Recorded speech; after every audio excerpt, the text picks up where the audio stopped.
제가 말씀 같이 이어가면서 우리 귀한 유진 자매의 사역 과정도 들었는데 제가 어제 늦은 새벽에 말씀 준비하다가 새벽녘에 올라온 저희 카페에 홈페이지 글을 하나 읽고 또 여러분들한테 같이 읽어드리고자 합니다. 우리가 지금 싱가포르의 민서가 많이 열이 나서 한 며칠째 지금 이래 어려움을 당하고 있는데 지금 이제 영적 수치가 많이 떨어져가지고 회복되는 중에 있지만 한 며칠 전에는 되게 좀 위험한 상태도 있었던 것 같아요. 근데 그 중에 이제 엄마 아빠가 보니까 그렇게 마음을 다잡고 이제 기도하면 낫겠다는 믿음 가지고 이제 고향 교회에 기도 요청하고 또 우리들도 물론 한 며칠간 뜨겁게 기도했지만 하나님 기도 응답을 들어주셔서 감사합니다. 아마 이 글은 한창 딸이 열이 한창 올라갔을 때 아마 초조한 마음이었을 텐데 이런 글을 올려놓았네요. 우리가 지금 양육을 받고 있는데 우리 여진 자매는 녹취된 내용으로 싱가포르에서 양육을 받고 있습니다. 이런 후기와 또 자신의 실시간의 고백입니다. 내가 겪는 문제는 곧 승리의 기회입니다. 이긴 경험을 소유할 수 있는 하나님께서 제게 주시는 기회입니다. 내게 문제를 보내시는 이유는 이것을 디딤돌로 딛고 넘어서기를 간절히 원하시는 내 아버지의 마음이시기도 합니다. 죄, 욕심, 또 욕심을 행동으로 옮기며 부패한 마음으로 사탄의 공격에 무기력하게 대응하기 인생이라는 전쟁에서 나는 늘 실패해 왔습니다. 내가 싸워야 할 대상은 눈앞에 있는 사람, 즉 혈과 육을 상대하는 것이 아니라 악의 영인 줄 믿습니다. 싸우고 분쟁하게 만들고 의심하게 만들며 늘 약점을 찾아다니며 진리를 왜곡시키는 존재, 바로 나의 싸움의 대상은 사탄인 줄로 믿습니다. 이 싸움의 대상 앞에서 나는 하나님께 복종하며 기도로 대적해 나가야 합니다. 내 뒤에 하나님을 서 계시게 만드는 것, 그것이 바로 순종과 기도입니다. 내게 승리를 주시는 내 아버지, 사망을 패하시고 사탄을 멸하시며 세상을 이기신 예수 그리스도로 인해 성령님이 안에 거하십니다. 나는 주 예수 그리스도로 말미암아 승리를 주시는 아버지를 확신합니다. 늘 내게 피할 길을 내어주시고 어떤 것으로도 아버지의 사랑에서 나를 끊을 수 없음이 은혜입니다. 예수님의 이름으로 담대히 승리를 선포합니다. 성령님의 권능으로 증인의 삶을 살아내기를 결단합니다. 한결같은 믿음의 역사가 일어나도록 하나님의 말씀을 가지겠습니다. 성중의 검, 양날의 날선 검과 기도를 붙듭니다. 지금 딸 민서가 고열이 나며 병원에 머물고 있는 지금 하나님 아버지께서 내게 주신 능력으로 넉넉히 이겨내 보겠습니다. 싱가포르 라파셀 식구들이 한국으로 돌아간 9월부터 사실은 지금까지 저는 주춤거려 왔습니다. 그러다 양육훈련에 들어가며 품은 베스트 이소영 자매님과 관계 맺기를 하며 기도하고 있었습니다. 이제 제가 행복모임의 자리에 앉고 싶은 갈급함을 느낍니다. 병실에서 딸아이 회복을 위해 기도하던 중 내가 전도해야 할 이소영 자매에 대한 마음이 더 커져가는 것을 깨닫게 됩니다. 그리고 이 후기를 올리기 조금 전 행복모임 자리에 함께 하자고 이소영 자매한테 선포했습니다. 어떤 긍정, 부정의 답이 나올지에 관계없이 기쁨으로 하나님께 기도드립니다. 딸아이 태어난 후 다시금 싱가포르에서 열린 행복모임 주여 열게 하여 주옵소서. 주님의 사랑과 열정을 쏟게 되기를 기대하며 소망하고 기도하는 중에 있습니다. 넉넉히 이길 것이기에 감격스럽고 또 이 승리가 나를 사랑하시는 내 아버지 하나님께서 주신 것이기 때문에 저는 기쁩니다. 이방 딸아이의 옆에서 저는 기도하며 또 한 번의 고난의 구덩이를 헤쳐나옵니다. 민서의 회복을 위해 기도해 주시고 계시는 근숙 가족 여러분들 감사하고 사랑합니다. 기도로 같은 말, 같은 마음, 같은 뜻으로 이 은혜를 갚아나가겠습니다. 할렐루야. 주님 역사하시겠습니다.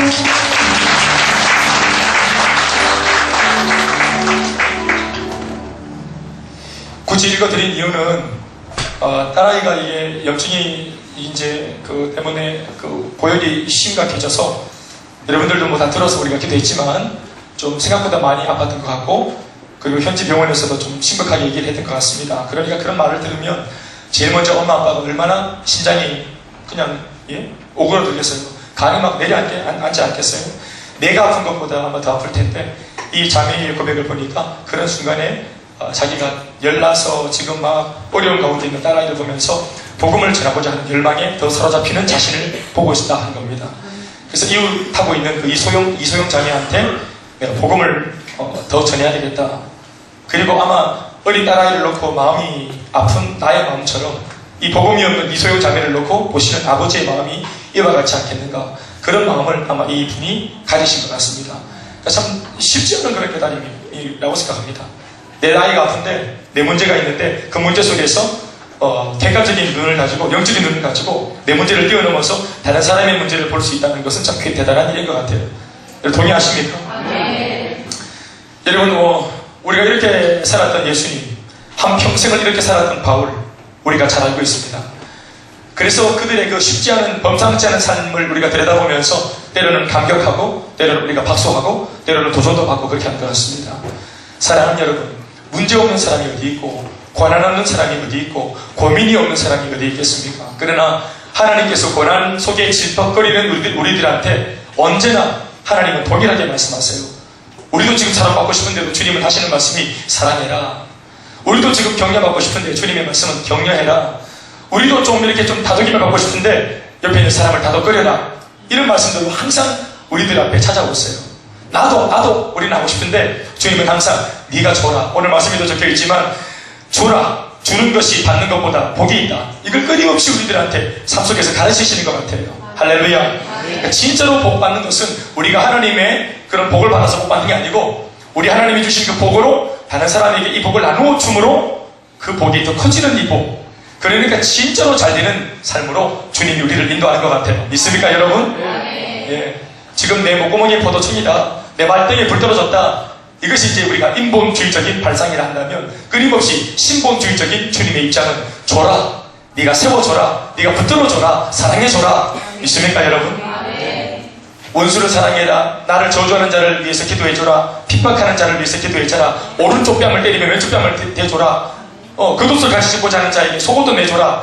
뭐 이렇게 여러 가지를 말하면서 원수를 사랑해라. 이런 말씀이 있잖아요. 할렐루야. 여기서 나오는 이 사랑하라라고 하는 대상들의 공통점이 뭐라고 합니까? 사랑할 수 없는 사람들이라는 공통점이 있는 거예요. 원수도 나를 저주하는 사람도 이 모든 사람의 공통점이 뭐냐면 인지상정, 우리 인간적인 성향으로는 도저히 사랑이 안 되는 사람들. 그러니까 예수님의 사랑의 정의는 사랑할 수 없는 사람을 사랑하는 것에 있는 것입니다. 사랑하기가 쉽지 않은 사람한테 우리가 마음을 열고 다가가서 사랑을 주는 것에 예수님의 사랑의 정의가 있는 줄로 믿습니다. 돌아보면 우리는 예수님 앞에서 좀체 사랑하기가 쉬운 사람이었습니까? 우리도 얼마나 가시돋친 고슴도치 마냥 얼마나 우리가 또 독이 묻어있는 두꺼비 마냥 피부에 말이죠. 품어내기가 정말 만만치 않은 우리들이었는데 예수님께서 오셔서 우리를 그렇게 죄인 되었을 때 경건치 않을 때 우리가 아무런 소망이 없을 때 기약대로 오셔서 우리에게 대한 하나님의 자기의 사랑을 확정해 보여주신 줄로 믿습니다. 주 예수의 사랑 말이죠. 사랑할 수 없는 우리를 사랑하신 것처럼 오늘 우리가 어려운 가운데 있고 여전히 본인 고민 가운데 있지만 그래도 주님의 말씀에 떠밀려서 내가 응답 사랑해야 할 사람들은 사랑하기로 내가 품어야 할 사람들은 품기로 또 복음을 전해야만 하는 사람들에게 복음을 전하기로 오늘 앞서 우리에게 본이 되어지고 도전을 줬던 자매들처럼 그런 마음 오늘 성도들 모두가 가질 수 있기를 주의 이름으로 축복합니다. 우리 중에 뭐 이름 없이 빛도 없이 다 그렇게 서고 계시는 분들이 계시겠지만 참 하나님께서 여러분들에게 누가 알아주지 않아도 손잡아 주시고 위로해 주시고 잘한다 내 아들 잘한다 내 딸 막 그렇게 힘주실 줄로 믿습니다. 오늘 말씀에 봐도 우리가 정말 쉽지 않은 삶을 살아내고 있는 주인공 사도 바울의 이야기를 접합니다. 사도 바울이 아시아와 또 유럽권에 많은 교회들을 세웠습니다. 1차, 2차, 3차를 통해서 유럽과 소아시아 지역에 수많은 교회를 세웠습니다. 오늘 우리가 읽은 본문 내용 속에 등장하는 이 모티브가 되는 교회 이름은 에베소 교회입니다. 그렇다고 해서 오늘 사도 바울이 에베소 교회 교인들을 놓고 뭔가 사역을 하고 있는 그림은 아니고 사실 바울이 지금 이제 3차까지 전도여행을 끝내놓고 다시 예루살렘에 복귀하려고 준비하고 있습니다. 그런데 이미 이 사도 바울이 정말 사람들의 마음을 하도 뒤집어엎고 이렇게 하니까 이거 괴식죄에 걸려가지고 이미 많은 로마인들이나 그리고 유대주의자들이 이 바울, 예수의 도를 전하는 바울을 죽이기 위해서 함정을 펴놓고 매복을 해서 이미 전부 다 예루살렘 근처에 이 본부로 돌아올 바울을 잡으려고 매복해 있었습니다. 그래서 이번에는 진짜 제대로 걸어가지고 이 바울을 죽여버리려고 많은 사람들이 독한 마음 먹고 준비가 다 되고 있었어요. 바울 자신도 이제 다시 자신을 파송한 본교회로 돌아가면 이게 살아남을 수 있을지 없을지 자신이 없는 그런 정보와 내용을 이미 다 알고 있었어요. 그래서 이제 지금 이어지면 다시 못 볼 것 같으니 고별 인사를 하기 위해서 자기가 눈물로 세웠던 에베소 리더십들을 다 불러 초청합니다. 소위 에베소 교회 장로들입니다. 우리로 치면은 뭐 리더십이라고 할 수 있겠죠?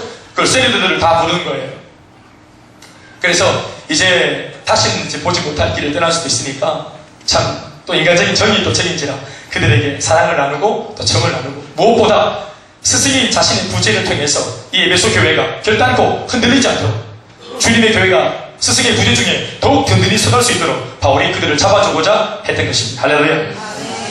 참 이거 말로 다 우리가 설명할 수 없는 그들만의 공감대, 그 사랑의 끈끈한 공감대, 죽을지 모르는 마지막 진짜 그 길을 떠나면서 친지가 보고 싶은 것도 아니고 자신의 뭐 어떤 그런 가족이 보고 싶은 것이 아니라 자기가 눈물로 개척하여 세운, 그리고 그 어떤 교회보다도 3년이라고 하는 긴 시간 동안 많은 시간을 투자해서 그렇게 복음을 전합니다. 사실 엄격하게 말하면 2년 동안에는 말씀을 전했고 1년 동안에는 수많은 핍박 속에서, 고통 속에서 함께 에베소 교회들과 같이 뭘 가르치는 게 아니라 같이 고난을 받았어요. 1년 동안은 고난을 받았어요. 그런데 2년 동안 말씀으로 가르친 것 이상으로 같이 고난을 받아주고 같이 몸부림을 치는 그 바울의 진정성 속에서 사람들은 더 많은 것을 배웠다고 생각합니다. 어떻습니까, 여러분? 그래서 이제 그들을 다 불러 모아서 바울이 그 리더들한테 그들을 단돌이 해주기 위해서 이런 말을 합니다. 18절 말씀 읽어보시면, 오매 그들에게 말하되 아시아에 들어온 첫날부터 지금까지 내가 항상 여러분 가운데에서 어떻게 행하였는지를 여러분들이 다 이미 알고 있는 증인들이다. 내가 어떻게 여러분들을 세웠노? 자, 이런 말씀들을 꺼내는 이유는 이제 곧 내가 떠날 건데 내가 떠나면 분명히 여러분들의 교회에 반드시 문제가 발생하게 된다. 이거는 유례 없다. 예외가 없다. 반드시 사람이 세운 지상교회는 리더십의 부재가 일어나면 또 권력의 누수가 일어나면 반드시 문제가 생기게 돼 있다.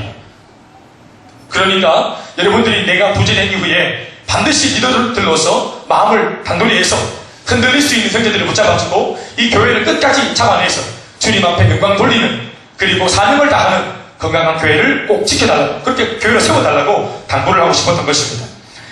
그래서 그 무엇보다 이론으로 당부하는 것이 아니라 하나님의 말씀에 이렇게 적어놨습니까? 이 가르침대로 하십시오가 아니라 자신이 먼저 보여줬던 모든 삶의 어떤 그런 그 모본으로 다시 한번 그들에게 호소를 하고 있습니다.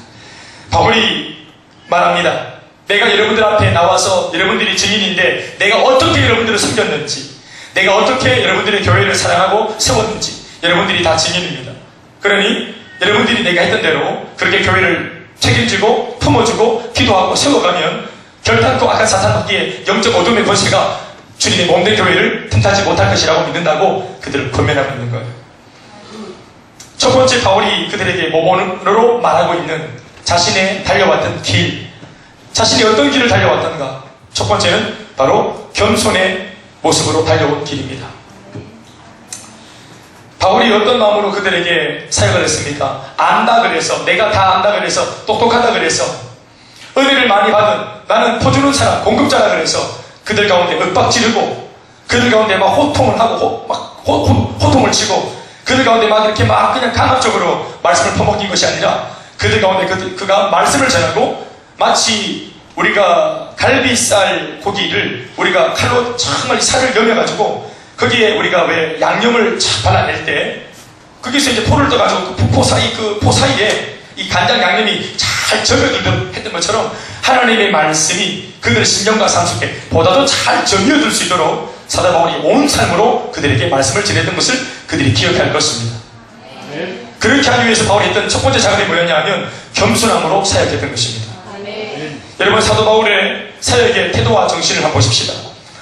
에베소 교회이지만 고린도 교회에 나와 있는 이야기로 한번 우리가 예를 들어볼까요? 고린도전서 9장 19절에서 22절 말씀을 같이 우리 앞에 말씀을 올려주시면 함께 읽어보죠. 내가 시작. 내가 모든 사람에게서 자유로우나 스스로 모든 사람에게 종이 된 것은 더 많은 사람을 얻고자 하며 유대인들에게 내가 유대인과 같이 된 것은 유대인들을 얻고자 하며 율법 아래에 있는 자들에게는 내가 율법 아래에 있지 아니하나 율법 아래에 있는 자같이 된 것은 율법 아래에 있는 자들을 얻고자 하며. 21절 시작.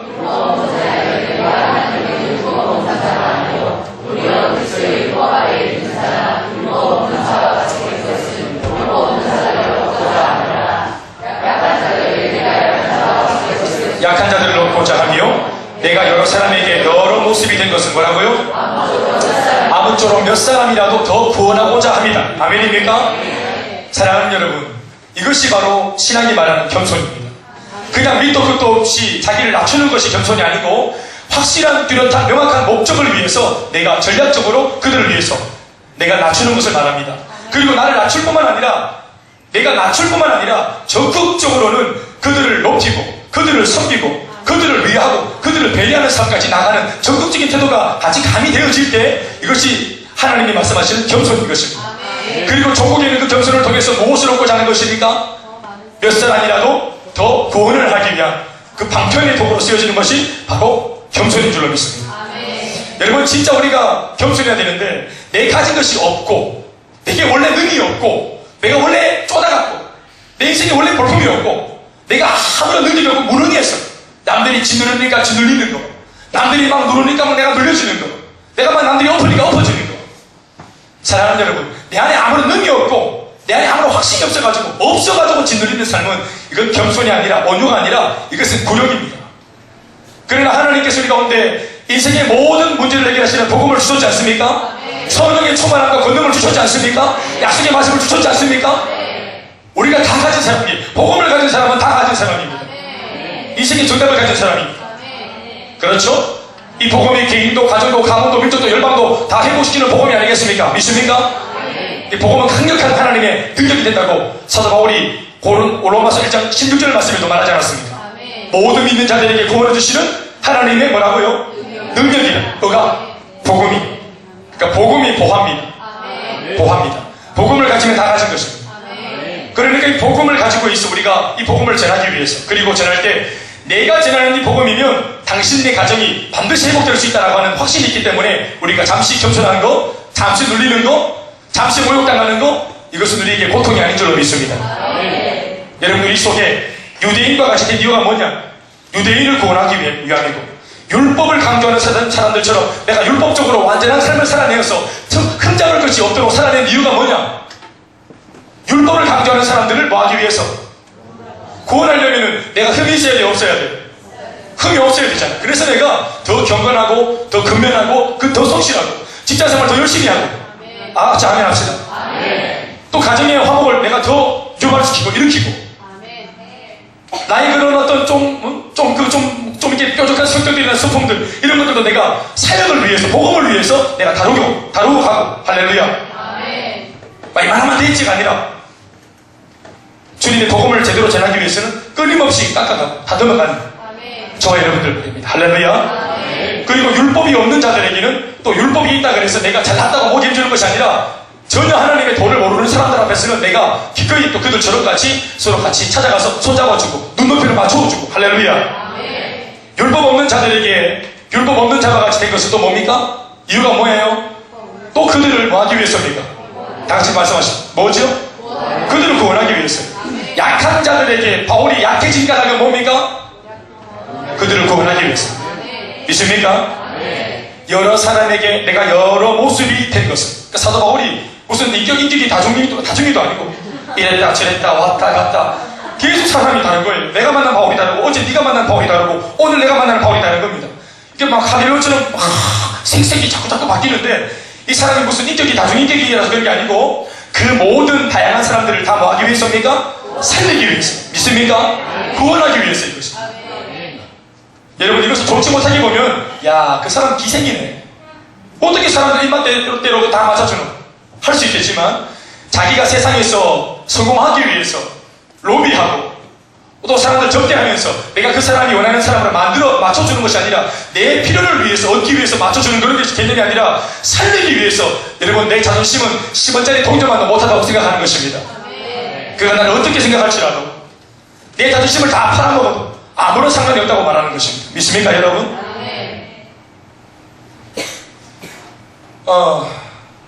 얼마 전에 그 청년부 아이 하나가 와서 목사님 예전에 말씀하셨던 목사님 그 말은 이제 뭔지 알겠어요. 예수 믿지 않는 엄마 아버지를 구원하려면 간슬게 다 내줘라 했는데 이제 그 말이 뭔지 알겠다고. 종현이가 말을 했던가? 간슬게를 다 내주는 것이 뭔지 알겠다고. 엄마 앞에도 내가 사실은 자존심이 우리가 있을 수 있고 우리 아버지 앞에서도 내 이 자존심이 내가 네 발목을 잡을 수가 있는데 나는 몇 년이 지났지만 형제의 그런 고백이 참 귀한 깨달음이라고 생각을 해요. 네, 간섭이 다 내줄 수 있다. 영혼을 구원할 수 있다면 내가 못할 것이 없는 줄 믿습니다. 자존심, 특별히 자존심 말입니다. 여러분 복음 전할 때 우리가 제일 염려되는 게 뭐예요? 예? 내가 복음 전할 때 막 권능이 안 생길까봐 겁납니까? 내가 기도할 때 병이 안 할까봐 겁나는 거예요? 솔직히 전도할 때 제일 겁나는 게 뭐예요? 예, 자존심 상하는 일이 일어날까봐, 소위 거절당할까봐, 내가 외면당할까봐. 또 저 같은 경우는 복음 전하다가 화장실이 급했을까봐 제가 트라우마가 있어가지고 그런데 실제로 제가 한 번 그 복음 전하다가 마달이 돼가지고 저는 그런 노이로제가 제가 지금도 있습니다.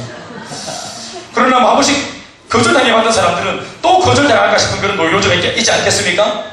한두 번 거절당하면 세 번째 집 초용점 누르기가 만만치 않습니다. 오늘 가정했던 유진 리더가 가까운 그 이웃들한테 왜 그렇게 용기를 이전에는 못 냈을까요? 거절당하면 동네에서 대망신 아닙니까? 뭐 비슷한 또래 뭐 세대들끼리 얼마나 부끄러워요. 사실 민망하고. 그러니까 굳이 내가 남들한테 먼저 손 내밀었다가 욕먹을 필요 없잖아. 그러니까 굳이 안 해도 되는 일을 안 하려고 든단 말이죠. 그런데 내가 복음을 위해서 진짜 한 영혼의 가치를 생각하면 겸손해질 수가 있는 것입니다. 믿습니까 여러분? 목적이 있는 겸손, 의도가 확실한 겸손. 단순히 자신을 낮추는 모습이 아니라 예수 그리스도의 생명의 복음을 전할 구실과 기회를 얻을 목적으로 확실한 목표를 가슴에 품고 나 자신을 죽여내는 이 겸손, 오늘 우리 가운데 있기를 주의 이름으로 축원합니다. 이런 겸손이야말로 가장 위대한 관계 맺기인 줄로 믿습니다. 하나님이 원하시는 겸손은 단순히 나를 낮추는 게 아니라 상대방을 배려하고 섬기고 높이는 것까지 더 적극적인 삶까지 동반되어져야 한다는 사실을 기억해야 합니다. 진정 내 안에 가진 것이 없고 내세울 것이 없어서 낮아지고 눌린다면 그것은 진짜 굴욕입니다. 그러나 영혼을 살리고 구원할 확실한 대안인 복음을 내 안에 가득히 품고서 나를 낮추고 장시간 그를 섬기는 것은 굴욕이 아니라 오히려 기쁨이고 누림인 줄로 믿습니다. 조영남 씨, 그 가수 조영남 씨의 노래가 옛날에 있었잖아요. 겸손은 힘들어. 겸손이 쉬울 수 있는 이유가 뭘까요? 그런 노래 말고 겸손이 쉬울 수 있는 이유는 지금 거듭 말씀드리는 것과 같이 내가 그 영혼을 구원하겠다 하는 확실한 주님 닮은 목적이 있으면 겸손이 쉬운 줄 믿습니다. 내 안에 진리와 생명이 충만하고 주 예수 그리스도로 충만하면 주님이 주시는 자신감과 담대함과 포용력을 가지고 과감히 나를 부인할 수 있는 줄로 믿습니다. 때로는 이름이 없고 빛도 없이 내가 외면당하고 내가 주목받지 못해도 그냥 숨기다가 볼 일이 다 끝나도 이번 차수 한 3개월 동안은 그냥 밥 사먹이고 차 사주고 섬기다가 볼 일 다 봐도 아무런 반응이 없어도 오늘 이번이 1차였던 이 3개월의 섬김을 통해서 다음 3개월이 보장될 수 있다고 믿습니다. 우리 가운데 근거 있는 겸손, 근거 있는 자기 부인, 이것이 우리 안에 충만하길 바랍니다. 여러분들 가정에서 또 직장에서 우리 예수 믿지 않는 시댁 어른들한테 또 조금은 영적으로 조금은 아직까지 수준이 딸리는 우리 남편한테 내가 조금 맞춰주는 것, 그것은 굴욕이 아닌 줄로 믿습니다. 그러니까 여러분 너무 자존심 상해하지 마시고 견뎌주고 참아주고 인내해서 반드시 때가 되어서 은혜를 받으면 그가 막 그냥 꽃배기로 찾아와서 회개할 겁니다. 막 먹던 바지 끼워주고 미안한 게 많으니까 그 남편이 회복되고 나면 또 은혜 받고 나면 더 잘해줄 걸 믿고 할렐루야. 또 안 그래도 상관없고 이런 마음을 가지셔야 됩니다. 사도 바울이 하는 말이 뭡니까? 내가 겸손히 너희들을 섬겼던 것을 기억해라. 19절 말씀에 나오죠. 한번 읽어봅시다. 시작. 모든 시작.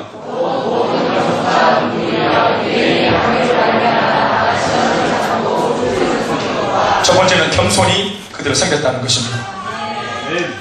그리고 또 눈물로 그들을 섬겼다. 눈물의 길을 걸어왔던 사도 바울의 섬김. 내가 너희를 위해서 눈물로 섬긴 것처럼 너희들도 내가 없을 때 눈물로 이 교회를 세우고 중보하고 기도해야 된대. 그냥 득다치고 배부를 때는 그냥 할만하니까 하고 어려워지면 포기하는 것이 아니라 분명히 내가 없으면 너희들만 남았을 때 분명히 상황은 더 어려워질 거야. 그거는 명백해. 반드시 그렇게 어려워질 거야. 고난은 찾아와. 예견되어 있어. 앞으로 우리 삶은 더 어려워질 거야. 수많은 고난, 시련, 박해가 반드시 동반될 거야.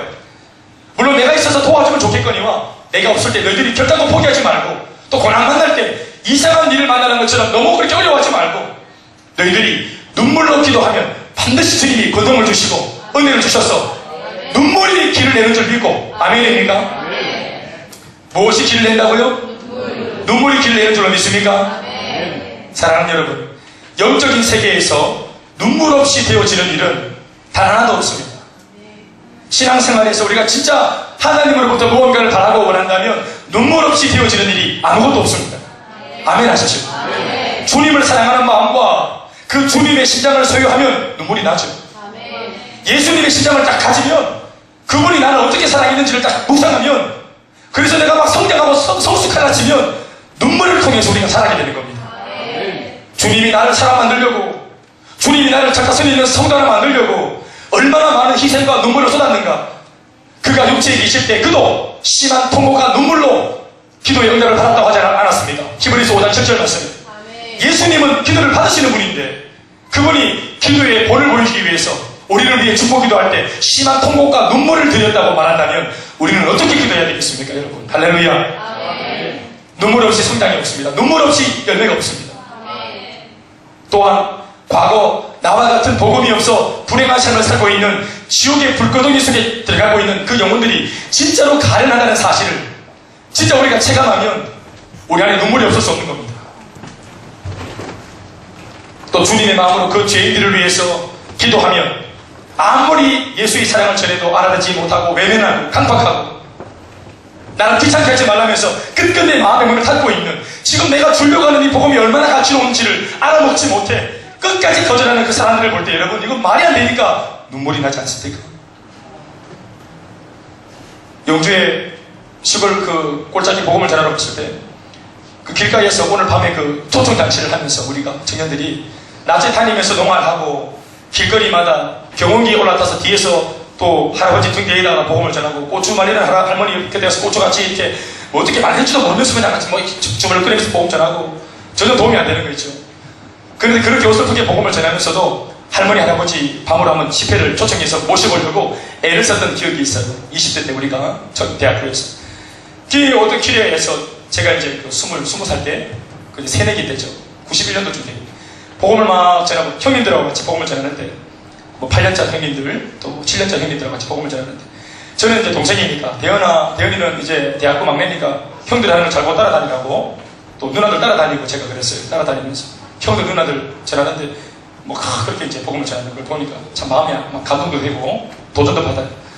그런데 길을 가다가 제가 혼자 이렇게 골목을 가다가 할머니 한 분을 만났는데 손에 호미를 들고 또 이제 막 바구리를 들고 밭으로 가는 것 같은데 이 할머니한테 복음을 전해야 되겠다는 감동이 와서 이 앞에서 가지고 복음을 전하는데 형님들처럼 복음이 잘 안 나가는 거예요. 입에서 정돈된 복음이 안 나가는 거예요. 그러니까 할머니는 너무 안타깝고 그러니까 내 생각에 영주까지 와서 산골짜기에서 오늘 이 길에서 만난 이 할머니를 오늘 이 찰나가 아니면 내 평생 다시 보겠다 이런 마음이 있으니까 막 감동이 와서 저 얘기를 전해야 되겠는데 정확한 복음 정돈된 복음이 없으니까 몇 마디 어물어물 하는데 이 할머니가 그냥 애처롭게 보시고 그냥 안타깝게 보시고 청년한 듯이 어깨를 도닥도닥거리시고 그게 들어오면 열받기도 하고 화도 나고 막 가슴도 아프고 또 무식한 내가 막 원망스러워 이 무식한 놈 제한테 하는 말이 뭘 아는 게 있어요. 제가 마음만 뜨거워서 그래서 제가 어떻게 했냐면 행길에서 주저앉아가지고 할머니 그 몸빼 바지 있지요. 몸빼 바지 어머니 쫙 들어가 있는 몸빼 바지 그거를 그대로 제가 확 들어안고 막 펑펑 울었어요. 그 길에서 뭐? 멍롱하죠. 엉엉 울었어. 할머니 예수 믿으면 좋은데 이게 다 예수 복음을 전하는데 할머니 예수 믿으면 좋은데 진짜 좋은데 뭐라 할머니 없네 진짜 좋은데 오늘 교육 시간 진짜 좋은데 하고 그냥 울었어요. 계속 울었어요. 그러니까 할머니도 같이 주저앉아가지고 같이 끌어하고 막 울었대요. 같이 할머니 나랑 손보는 할머니 나랑 막 울고 나서 그 할머니도 왜 우는지 모르면서 우는 거예요. 그 마음이 딱 전달되니까 감사한 것은 할머니가 밤에 오신 거예요. 말이 안 돼도 눈물이 길을 냅니다. 아멘이십니까? 결국 사랑하면 눈물이 납니다. 주님을 사랑하면, 또 영혼을 사랑하면, 교회를 사랑하면, 또 기도가 필요한 사람들을 가슴에 품고 기도하면 아멘이십니까? 예레미야 선지자가 멸망당할 위기 앞에 서 있었던 이스라엘을 보면서 밤마다 침상을 적시면서 울었다는 이야기, 얼마나 유명한 이야기예요. 그래서 예레미야 선지자의 별명이 눈물의 선지자 아닙니까? 자기는 행복해요. 여러분, 자기는 문제가 없어요. 그런데 하나님 앞에 불순종하고 죄를 짓고 저렇게 살다가는 벌을 받아서 버림받을 텐데 하는 이 마음이 드니까 선지자가 그들의 그 멸망길을 바라보니 다리를 뻗고 기름진 음식을 먹으면서 잠을 청할 수 없었던 거예요. 그러니까 식음을 전폐하고 새우잠을 자면서 밤을 새며 눈물로 기도했던 것입니다. 안타까웁니다. 사랑하면 눈물이 나는 것이죠. 느헤미야는 어떻습니까? 불순종으로 멸망당해서 초토화된 예루살렘 고향 땅을 바라보며 식음을 전폐하고 밤낮 주의하고 고향 땅을 향해서 얼마나 눈물로 기도했습니까? 자신은 지금 고위직에 자기가 앉아가지고 떵떵거리며 살 수 있는 대단한 지금 벼슬을 가졌지만 자신의 고향 이스라엘 본토가 초토화되었다는 것, 하나님 앞에 예배드리던 예루살렘 성전이 다 무너졌다는 것, 이 소식을 듣자 자기가 바로 머리를 풀고 옷을 찢고 죄를 뒤집어 쓰고 마치 자기의 죄를 놓고 기도하는 것처럼 회개했던 느헤미야, 눈물로 기도했던 느헤미야. 진노 중에서라도 하나님 우리를 긍휼히 여겨달라고 눈물로 기도했던 느헤미야 말입니다. 자신의 교회와 공동체를 사랑했던 마음에서 눈물이 났던 것이죠. 무엇보다 예수님께서 돌아보면 나와 우리를 위해서 심한 통곡과 눈물로 우셨다는 사실을 우리가 기억해야 할 줄로 믿습니다. 눈물의 길을 걸었죠. 심지어 우리 오늘 말씀에도 31절 말씀을 다 같이 한번 읽어보시겠어요? 사도 바울이 에베소 장로들한테 뭐라고 말하고 있습니까? 시작! 그러므로 여러분이 기억, 내가 3년이나 밤낮 쉬지 않고 눈물로 각 사람을 훈계하는 것을 기억하라. 할렐루야. 그들이 다 봤겠죠. 여러분, 사실은 복음을 전하는 사도 바울의 그 말씀을 듣고 은혜 받는 것은 시간이 좀 지나야 돼요. 말씀을 듣고 은혜를 받고 감동받는 것은 시간이 좀 지나야 돼요. 하나님의 말씀이 귀에 들어오기까지는 시간이 걸린단 말이에요. 초신자 때 말이죠. 그런데 에베소 사람들이 무엇 때문에 바울에게 마음을 연 걸까요? 낮에는 자기가 자기의 일을 하고, 그리고 밤에 모두가 퇴근하고 쉬는 시간에 몸이 피곤하고 어렵고 잔뜩 그냥 50도도 찾아오고 막 온몸이 그냥 좋지 못한데도 자기가 자기 실궁이 안 하고 이 저녁 밤이 되어져야만 복음을 전할 수 있고 들을 수 있기 때문에 다른 사람들도 다 퇴근하고 저녁 먹고 쉴만한 그 시간, 자기 전에 자기 직전까지 얼마 안 되는 그 시간 동안 바울은 자기 몸을 일깨워서 발톱 하나 찾아다니면서 그들 집에 찾아가서 복음을 전하고 양육을 했던 것이었습니다. 그래서 말씀을 전하고 양육을 아무리 해도 이 사람들이 알아듣지 못해요. 그래서 나중에도 여러분 보시면 알겠지만 2년이 지나서야 그들이 말귀를 알아들어요. 양육한 지 2년이 딱 지날 때 말귀를 알아듣는 귀가 열립니다. 그러니까 2년 동안은 그들이 왜 바울을 받아줬냐 하면 바울이 전하는 말씀은 메시지는 귀에 안 들어오는데 구원의 확신, 사제의 확신, 기도응답의 확신, 인도의 확신, 또 승리의 확신, 또 성령 충만해라, 수레바퀴를 돌려라, 이게 수레바퀴지 쓰레바퀴지 알아듣도 못하는 거예요. 말귀를 못 알아듣는데 왜 바울을 하고 자꾸 만남을 가지고 오픈하냐 이 말이에요. 가정을 오픈하냐. 여러분, 바울이 무엇인지 모르겠지만 느끼는 것은 뭐냐 하면 자신들을 사랑한다는 것을 알고 있는 거예요. 자기를 사랑하기 때문에 물건 팔러 온 게 아니라 자기에게 끊임없이 뭔가를 주기 위해서. 그러니까 여러분, 바울이 복음 전하다가 얼마나 많이 두들겨 맞았어요. 자기 온몸에 그리스도의 흔적을 가졌다 있지 않았습니까? 그러니까 한 번씩 복음을 전하는데 한 번씩 희끗희끗 보이는 그 소매 사이 멍든 자국, 매맞은 자국, 목 사이에 막 깊이 패인 상처들, 재치게 맞은 상처들, 돌에 맞은 상처들, 머리에 때마늘 또 났는지 모르겠어요. 온몸에 상처가 나 있는 이 바울이 끊임없이 충혈된 눈으로 피곤한 몸으로 그러나 뭔가를 주려고 말씀을 던지는 눈물로 호소하는 그 바울의 모습에서 그들이 느낀 것은 여러분 바로 사랑이었습니다. 이 사람이 정말로 나는 사람 만들려고 하는구나. 이 사람이 진짜 내가 행복해지길 바라는구나. 이 사람이 진짜 우리 가정을 변화시키려고 하는구나. 부부관계, 우리로서는 도저히 답이 없는 이 남편과 아내의 문제, 가정도 포기했는데 당사자도 답이 없는데 이 사람이 남의 가정 부부 사이에 들어와서 무언가 가정을 깨뜨리지 말라고, 회복할 길이 있다고, 포기하지 말라고 끊임없이 손잡아주고, 아내의 말귀를 듣지 않는 남편을 붙잡아놓고 끊임없이 아내를 변호해주고, 남편의 속을 모르는 이 아내를 붙잡아놓고 끊임없이 남편을 변호해주는 이 바울의 이야기를 통해서 뭘 느낄까요? 우리가 헤어지는 것을 원하지 않구나. 우리 가정이 파산되는 것을 바울이 원치 않구나. 이 사람 우리를 정말 돕고자 하는구나. 여러분 아멘 하십시오. 청년들을 잡아서 방황하지 않아도 될 수 있는 유일한 비결은 뭐냐? 너희들한테 꿈이 없고 비전이 없는데 예수님 주시는 꿈을 가지면 인생에 소망이 있다는 거예요. 그래서 방황하지 말라고, 인생을 낭비하지 말라고, 이 꿈을 소유하라고.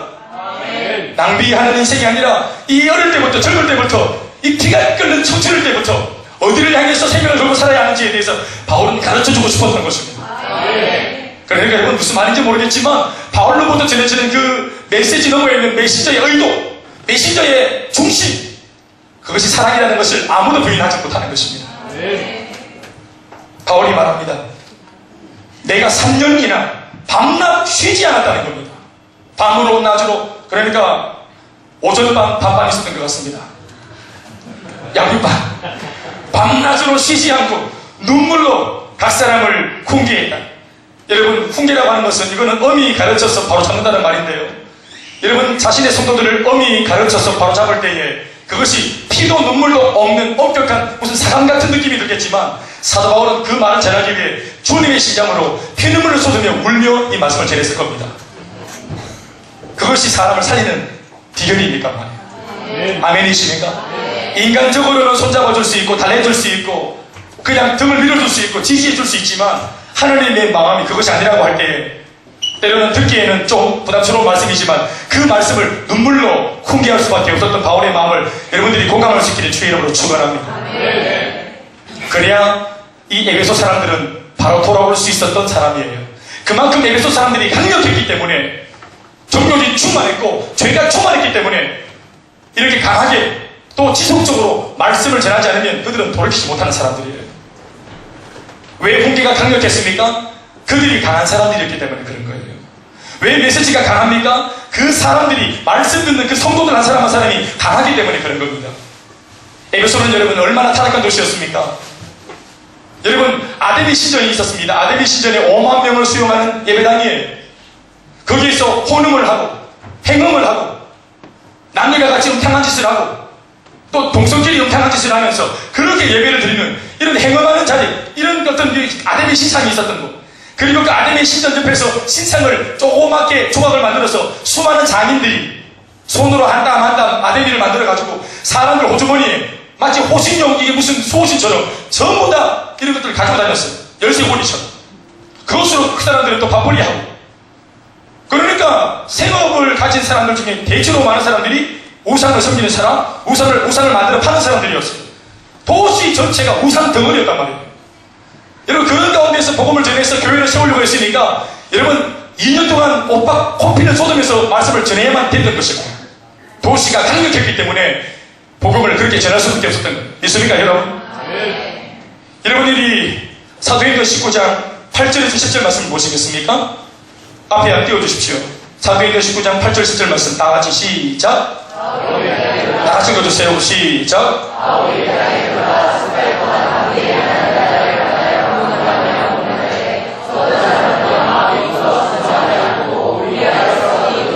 우리 앞에서 이 도를 비방하는 사람들도 많이 있었습니다. 복음을 듣자 은혜 받는 게 아니라 복음을 듣자마자 막 이 말씀을 비방하는 거예요. 비난하고 비방하고 막 바울을 모욕하고, 또 심지어 바울이 전하는 말씀도 모욕하고, 또 바울이 시작.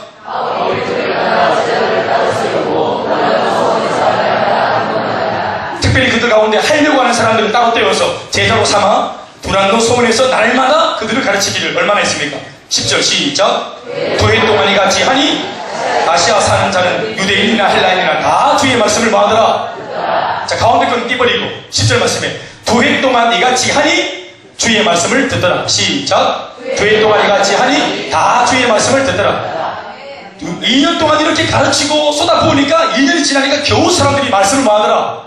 듣는 겁니다. 그러니까 이 귀에 막 이 귀딱지가 얼마나 앉아가지고 개똥철학, 자기 철학 이게 가득한데 이걸 삽으로 퍼내는데 이게 2년 걸렸어요. 2년. 그 CCC를 세운 총수가 그 정의를 내리기를, 제자 훈련의 정의가 뭐냐? 이건 제가 하는 말이 아니라 CCC 총수가 하신 말입니다. 제자 훈련이 뭐냐? 우리 삶에서 똥 빼는 겁니다. 우리 삶에서 똥 빼는 것이다. 이렇게 말해요. 사도 바울이 빌립보 3장 말씀에서 우리가 예수님을 알기 전에 모든 것을 배설물로 이긴다 했지 않았습니까? 그러니까 말씀을 통해서 우리 속에 뭐를 빼는 것이라고? 예, 똥 빼는 작업, 배설물 빼는 작업이 이게 제자 훈련이 나옵니다. 그러니까 말씀을 듣고 에베소 교인들 똥이 얼마나 많았겠습니까? 자기 철학, 자기 경험, 자기 노하우, 내가 내인대하는 이게 얼마나 많았겠어요. 또 즐기고 있었던, 죄와 아주 그냥 딱 밀착되어 있었던 그런 어떤 모습들이 얼마나 많았겠습니까? 이거를 갑자기 말씀 듣고 떼어내자니까 이게 뼈를 뜯는 아픔이 있었겠죠. 뼈를 뜯는 아픔. 그러니까 2년이라고 꼭 말씀을 전하고, 또 이게 쉽지 않으니까 전하는 사람도 눈물로 전하고 받는 자들도 눈물로 받고, 눈물로 서로 같이 교제하면서 말씀 속에서 선생님 왜 안 될까요? 글쎄 말이에요. 우리 더 기도합시다.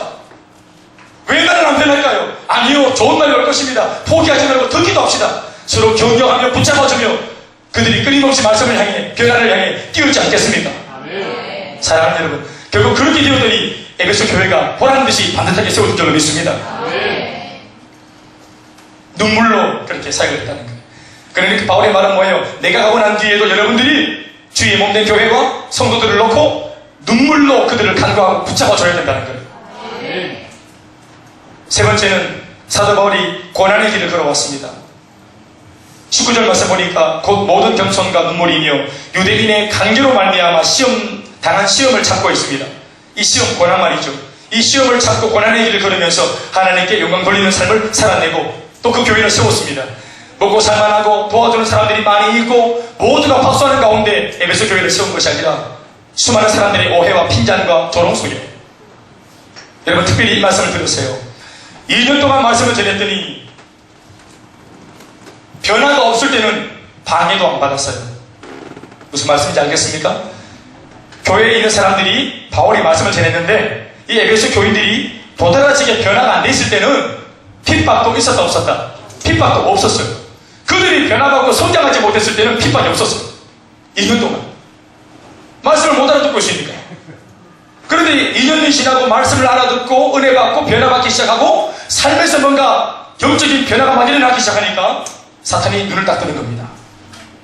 그래서 어떻게 했냐면 아까도 말했지만 아데미 신전 옆에서 아데미 상을 만들어서 이 아데미를 파는 수많은 장인들이 그들이 이제 조합에 있었던 모양이에요. 이 사람들이 연합체가 있는데 이 사람들이 갑자기 장사가 안 되는 거야. 모두가 아데미는 우상이라 말하고 이제 바울 때문에 모두가 예수를 믿게 하고 결단하니까 도시 전체가, 또 실제로 수많은 무당들도 이 아데미 신상을 버리고 전부 다 기독교로 개종을 하는 그런 추세였거든요. 할렐루야. 에베소 도시 전체가 들썩거렸어요. 도시 전체가. 놀라운 일이었죠, 완전히. 그러니까 이것을 귀하게 보는 반면 이러한 사건을 놓고 이것을 부당하게 보는 사람들이 있었는데 그 사람들이 누구냐면 바로 우상을 팔던 사람들이에요.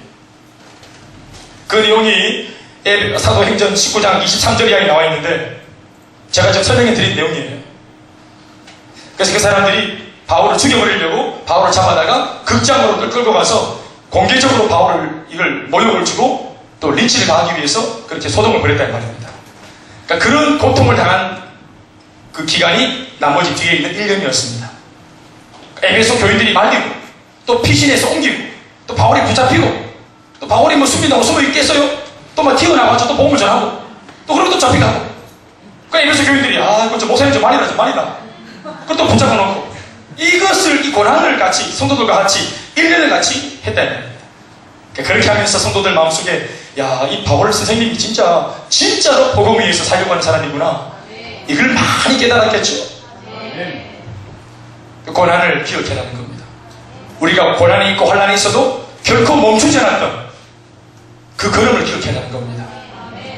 그래서 너희들도 그렇게 살아가고 지금 당부를 하고 있는 것입니다. 마지막으로 바울이 그들에게 무엇을 얘기하고 있습니까? 내가 어떤 길을 걸어왔다? 헌신의 길을 걸어왔다고 바울이 말하고 있습니다. 유대인의 관계로 말미암아 당한 시험을 참고 주를 섬긴 것과 시험을 이기면서 끝끝내 주님을 높이고 섬기겠다고 헌신하는 삶의 본을 사람들 앞에 보였던 것입니다. 믿습니까? 22절부터 24절까지의 말씀을 우리 같이 읽어봅시다. 보라. 같이 시작. 보라, 이제 나는 성령에 매여 예루살렘으로 가는데 거기서 무슨 일을 당할는지 알지 못하노라. 오직 성령이 각성해서 내게 증언하여 결박과 혼란이 나를 기다린다 하시나 내가 달려갈 길과 주 예수께 받은 사명 곧 하나님의 은혜의 복음을 증언하리를 마치려 하면은 나의 생명조차 조금도 귀한 것으로 여기지 아니하노라. 자명합시다. 사랑하는 여러분, 진정한 헌신은 한때 반짝거리는 열정으로 찰나적인 헌신을 드리는 것이 아니라 끝까지 가는 헌신입니다. 그것이 성경이 주목하고자 하는 헌신입니다. 사실은 예수님의 십자가가 진짜 헌신의 대명사죠. 왜 그렇습니까? 십자가야말로 끝까지 간 헌신 아닙니까? 오늘 저와 여러분들을 위해서 예수님의 사랑, 사랑한다 사랑한다 말로만 한 것이 아니라 진짜 사랑을 다 보여주시고 끝까지 사랑해 주신 것, 사랑의 끝을 보여주신 것, 십자가인 줄로 믿습니까? 예수님의 헌신, 우리를 향한 예수님의 헌신, 끝까지 간 헌신입니다. 십자가가 그것이 말하는 것이겠죠. 그래서 예수님이 그 십자가 위에서 이제는 내가 다 이루었다라고 말씀을 하신 겁니다. 우리가 헌신하죠. 우리가 주님을 숨기고 봉사도 하고 사역도 하고, 그러나 언제나 우리가 돌아봐야 할 것은 예수님 앞에서 또 십자가 앞에서 이 헌신과 사역이 끝일 수 있는가 돌아봐야 하는 것입니다. 예수님께서 끝까지 가셨기 때문에 오늘 우리의 시작이, 우리의 출발이 있는 것입니다. 이전 것은 지나갔으니 보라 새 것이 되었다 하신 이 말씀이 진짜 가능하게 된 이유는 예수님께서 헌신의 최고봉인 십자가 끝자락까지 올라가셨기 때문입니다. 주님의 끝으로 누군가의 시작이 이루어진다는 사실을 기억하십시오. 더불어 오늘 우리의 헌신이 끝까지 가야 우리가 그토록 소망하는 일들이 거기에서 출발되어지고 시작되어지는 것입니다. 오늘 가정을 향한 나의 기도가 끝까지 차면, 기도가 끝까지 차면, 오늘 복음을 전하려고 하는 불신자를 향하여 나의 섬김이 끝까지 차면, 끝을 보면 거기에서 그 사람의 회복의 시작이 이루어지는 것입니다. 할렐루야. 말씀 뵙겠습니다. 사도 바울은 자신의 삶을 이미 보여낸 자신의 삶을 에베소 교회의 리더들 앞에 보이면서 끝까지 염두에 두는 것은 자신의 부재입니다. 내가 부재되었을 때, 나 바울의 부재가 이제 곧 일어날 건데 죽을지 모르고 내가 내 생사를 알 수 없으니까, 그러나 적어도 지금 같은 이런 모양새로 이제 우리가 교제하기는 어렵다는 걸 바울이 말해주고 있는 겁니다. 상당히 서글픈 이야기지만 바울은 또 다른 희망의 부풀어서 이 이야기를 그들에게 하고 있는 것입니다. 주님의 교회를 섬길 수 있다는 것, 내가 주님 나라에서 해야 할 일이 남아있다는 것, 내가 땀을 쏟을 일이 남아있고 내가 기도해야 될 기도 제목이 남아있다는 것, 내 열정을 쏟아낼 수 있는 필요가 있다는 것, 이것이 사람에게 진짜 감동을 주는 겁니다. 내일 아침 일찍 일어나야 될 이유가 없는 사람, 아침밥 든든히 먹어야 할 이유가 없는 사람, 힘을 비축에다가 써야 할 필요가 없는 사람, 예수를 믿고 은혜를 받지만 이 은혜를 펼치고 이 은혜를 내가 공급하고 이 은혜를 나누어 줄 곳이 없는 사람, 고로 나누어 줄 곳이 없기 때문에, 써야 할 곳이 없기 때문에 은혜 받는 것도 그렇게 게으르고 느리고 또 태만한 것입니다. 내가 반드시 해내야 할 일이 있고 그 일은 은혜를 받아야만 되고 성령을 받아야만 되는 일이라는 원리가 내 속에 들어오면 기필코 은혜를 받고야 말죠. 기필코 주님을 만나고야 말죠.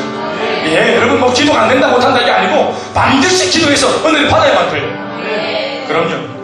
셀리드가 되어지면 제일 좋은 얘기겠죠. 셀리드가 되어지면 여러분 나는 오늘 좀 기분이 꿀꿀하지만, 오늘 나는 아침에 마누라랑 싸우고 기분이 좀 꿀꿀하지만, 이거 오늘 세일 모임을 인도해야 되는데 이건 가만히 있으면 안 되는 거예요. 남편하고 한바탕 했지만 오늘 10시 반에 세일 모임 인도해야 되는데 가만히 있으면 안 되는 거죠. 그러니까 감당해야 될 사명 때문에라도 몸부림을 칠 수밖에 없고 기도해서 응답받고 변화받을 수밖에 없는 것이고, 공부를 해서 내가 어느 정도 내가 직장에 들어가서 또 어떤 그런 그 직분을 가져야만 내가 더 영향력 있는 사람이 되겠다 꿈이 생기면 공부할 결정이 생기는 거 아니겠어요? 왜 공부를 해야 되는지에 대한 Why에 대한 답을 얻으면 How를 연구하게 되는 겁니다. 내가 어떻게 하면 더 잘할 수 있을까? 방법론만 구성한 것이 아니라 공부해야 될 동기부여가 그 명분이 확실하면 방법을 찾아서라도 방법을 만들어서라도 공부하고 주님 주신 꿈을 만들어가지 않겠습니까? 내가 부자가 돼야 될 이유, 돈을 많이 벌어야 될 이유, 우리 집 입지 조건이 좋아야 할 이유, 내가 건강해야 될 이유, 내가 죽지 말고 살아야 할 이유. 사랑하는 여러분, 이 모든 것이 바울처럼 영혼을 구원하고 주님의 몸된 교회를 세우는 것이 우리의 목표가 되어야 할 줄 믿습니다. 그래서 바울의 당부가 우리에게 주신 당부가 되어서 우리도 겸손하며 눈물로 고난을 이기고 헌신하는 삶을 끝까지 감당할 수 있도록, 그래서 나를 살리고 세상을 이기고 교회를 세워갈 수 있는 우리가 다 될 수 있도록 주의 이름으로 축원합니다. 기도하시겠습니다.